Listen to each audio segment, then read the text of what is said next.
Jamani, hebu tusimame pamoja.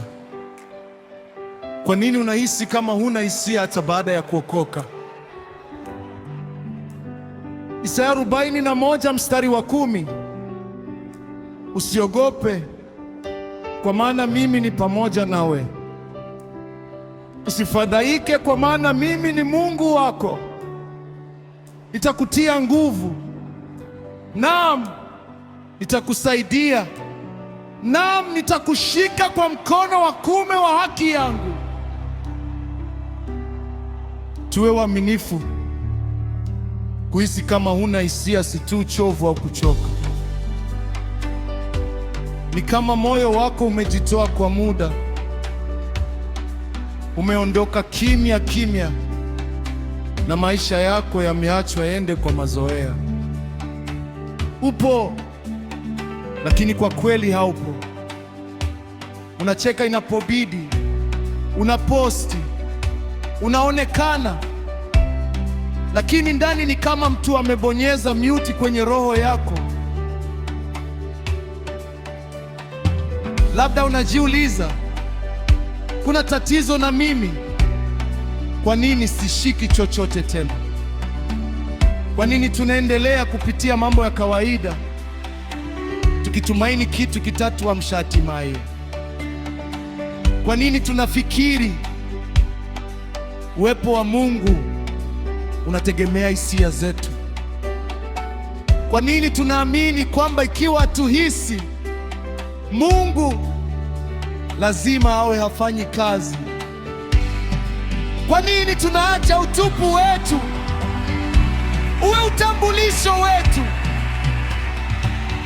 Tunafikiri kwamba ikiwa tuhisi Mungu lazima yeye hayupo, kwamba ikiwa tumekufa ganzi lazima tuwe tunafanya jambo baya au tumevunjika kabisa. Lakini huo ni uongo kutoka shimoni la kuzimu. Isaya 41 mstari wa 10, nitakuwa pamoja nawe kama utanihisi. Inasema mimi ni pamoja nawe. Katika Kiebrania maneno itkani yanamaanisha mimi niko pamoja nawe daima. Hata hisia zako zikiganda, uaminifu wa Mungu haugandi. Dunia inasema ukihisi ganzi umepotea, lakini Mungu anasema sitakuacha wala sitakutupa. Kuhisi ganzi si ushahidi kwamba Mungu amekuacha.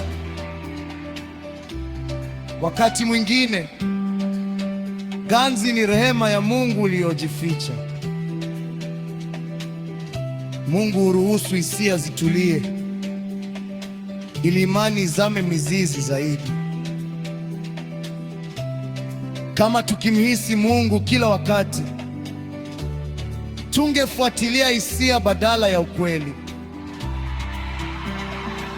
Hata Yesu akiwa amening'inia msalabani alilia, mbona umeniacha? Anajua jinsi ilivyo kuhisi umetenganishwa, kuhisi maumivu na utupu tu. Lakini hapa ndipo uzuri wa Injili ulipo. Yeye aliachwa kweli ili wewe usiachwe kamwe. Alichukua ganzi yako, utupu wako na hali yako ya kujitenga, akavipigilia msalabani. Mungu hakati tamaa kamwe. Hata pale usipomhisi, anakushika karibu zaidi kuliko wakati mwingine wowote. Imekwisha. Umekombolewa milele, si kwa sababu unahisi, bali kwa sababu yeye alisema hivyo. Kufa ganzi kwako haimaanishi kuwa umekufa kiroho, inamaanisha Mungu anakualika kupumzika, si kutenda. Kuhisi ganzi ya kukufanya ukose kustahili upendo wa Mungu. Yesu akawa ndiye aliyekatiliwa mbali kweli ili uweze kuunganishwa milele. Hutambuliki kwa ukosefu wako wa hisia, bali kwa ahadi yake isiyobadilika.